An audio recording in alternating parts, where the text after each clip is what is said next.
with his anchor. Every night they sat together by a fireplace to tell stories about dogs.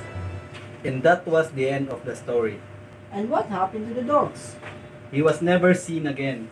Oh, dogs! No, Dogs! no, but they can't be around people. What would happen if they came here around our town? Well, they could harm us. Oh, I see. Peter, see you tomorrow.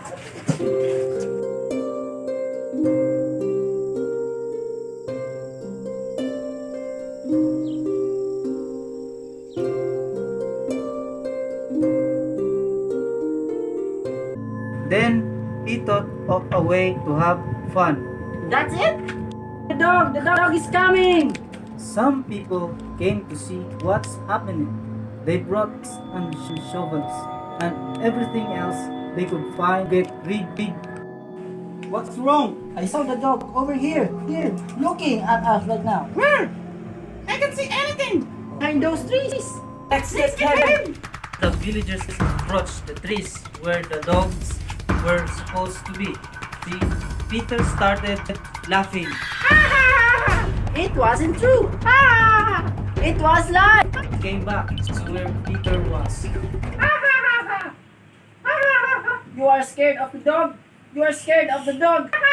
When the villagers left, Peter kept laughing. At least I had a good time today. But what Peter didn't know is the dog was indeed hidden behind the trees, just watching him.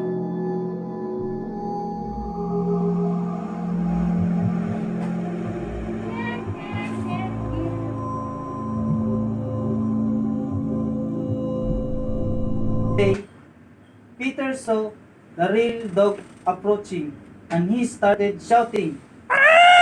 When people that a day before tried to help him heard him and they said, Sure, you are trying to fool us again. No, I'm telling you the truth. Help, the dog is chasing the duck.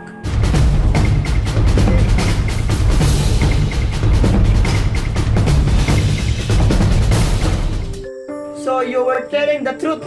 the rest of the villagers came and said, It was a joke, just like yesterday. Do you remember? Yes, I remember, and I am sorry.